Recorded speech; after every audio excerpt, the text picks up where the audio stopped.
Welcome back to First Things First. We've got like a Hall of Fame table here. All right. Joined by Isiah Thomas. Thanks for being. And you just got back from LA? Just got back from LA, but I'll tell you this. I watched a three-point shootout contest. Don't nobody shoot it better than you. Oh, okay. Don't nobody shoot it. I mean, it's the real shooter here. Wow. The real shooter. This is the thing. Zeke, I knew that. I had Nick so worked up yesterday because I just talked about one-on-one and everything. Right. I was going to get it down to some horse or pig or something because I knew she'd be able to handle that. But you messed up some money of mine. I'm just curious why you're trying to put me in it. You're the one that had all these college scholarships. You're the one that followed Zeke around Indiana. Why aren't you playing? Why aren't you in it? Because you're the Hall of Famer. You don't see sucker on your forehead? Oh. It's a sucker. Get my money. Thank you. Not happening. I knew he would go for it. Isiah, what did you think? The new All-Star format? What did you think of it? How'd you think it went? I thought it went great. And, you know, we call it the new All-Star format. But for us who have played pickup a lot, right, that's the old format, right? This is how we play. When we go to court, it's like, I got you. And I thought it worked out great. I thought the game was exciting. I thought it was competitive.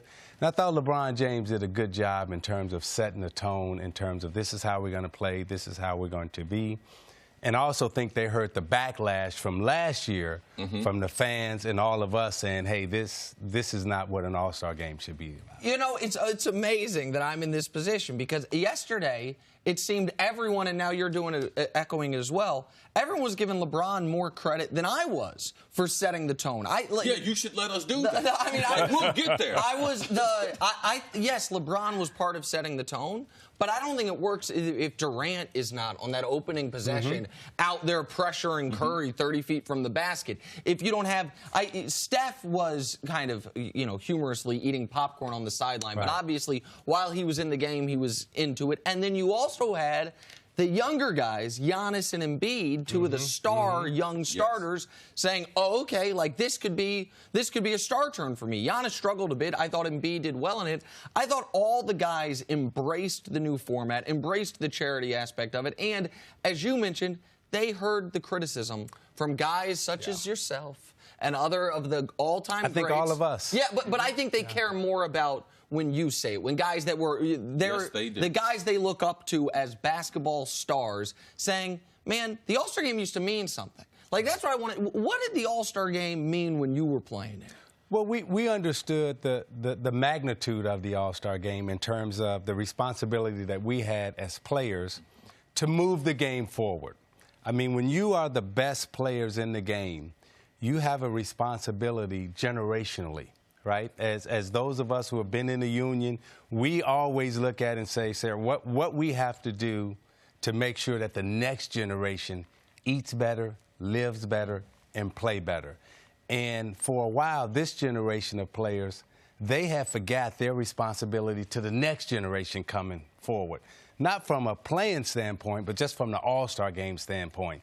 Because they've taken the game to another level. But when they came to All-Star Weekend, they forgot, like, hey, we got sponsors, we got an international audience, this is all showcase, and they forgot to be competitive while they were entertaining. Right. Now, the NFL, they face some of the same dilemmas as far as the Pro Bowl. Now, I don't believe they'll be able to solve it. For number one is, there is no player in the NFL like LeBron James. And I say that to mean there is no player that can say one thing. Even if Tom Brady, if he was in the Pro Bowl, he couldn't make those guys play. And the influence that LeBron has just on the league, on and off the court, I believe it's a very, very special time, and culminated with how important do you think it was for him to win MVP for his third time? I think it helped him. I don't think it was important. I thought, you know, just all of the players getting together and just, you know, showing the brotherhood and playing the right way, that was important. But I think for the Pro Bowl, right, if our All-Star game was after the season, right, I don't know if it would be as effective. Yes. You know, because you guys, in football, you do it after the season instead of in season. Right. The fact that we do it in season, you know, makes it, you know, everybody can come together and really be a part of it. Isaiah, you mentioned this isn't the new All-Star format. This is how it used to be Yes. back in the day when you just go out and pick teams. So there was so much dialogue about should the draft be televised. Totally. When do you think they should do? How should they do it?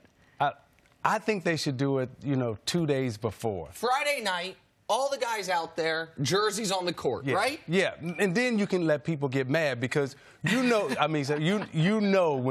we picking, right? It's always that one person that be like, "Oh, you ain't gonna pick me." So you know, and it's always that one person that's giving you the eye, and you like, you don't want him guarding you, and you don't want to guard him. and you don't want him mad at you, Yes. right? It's like that one dude that would always show up to the court, right? And you would say, "Who got next?" And you'd be, I got next. But can I run with you? But you waiting to pick somebody who's still playing, Yes. right? And Yes. you saying, All right, so let's go back in time. It's 1990. You're a captain. Michael Jordan's a captain.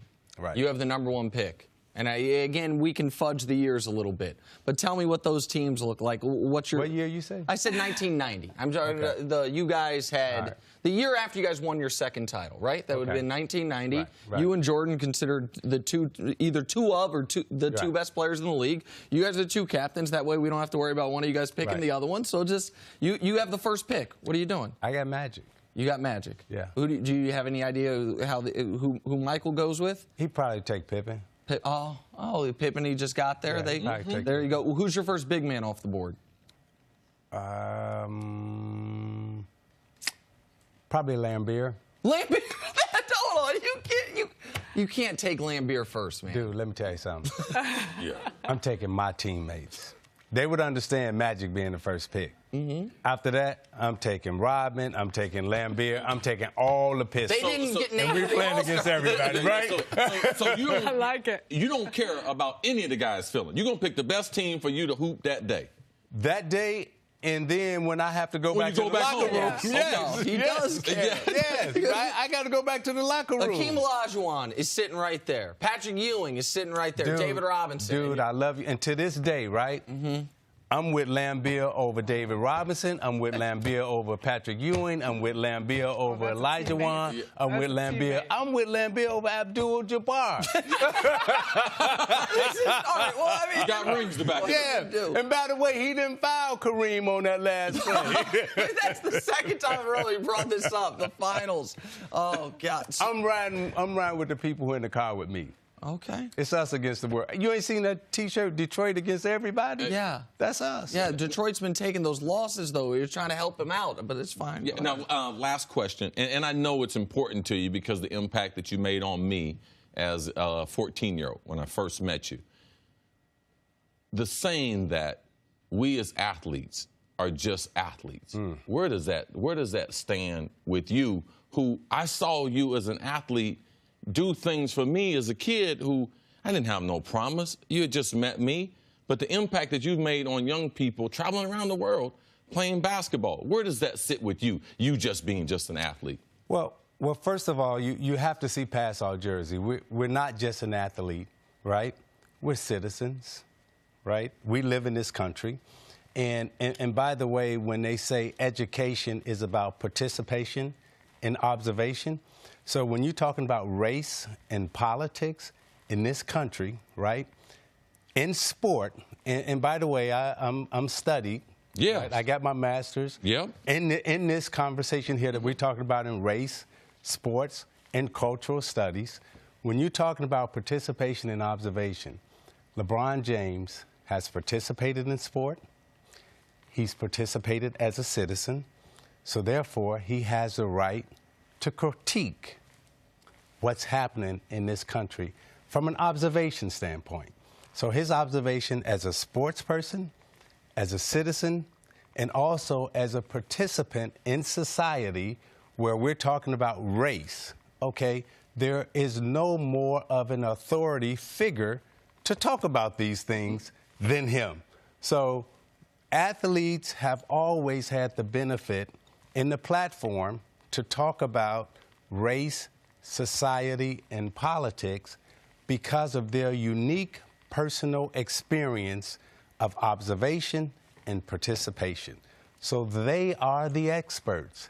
And that's why they come to sport to always have the hard conversations around race, gender, class, and politics. They have it here in sport, and then sport reflects and tells society how to act. Thanks for watching. Subscribe here to get the latest from the show. Also, be sure to check out more of the best clips from First Things First, or go watch a few segments from our other shows on FS1.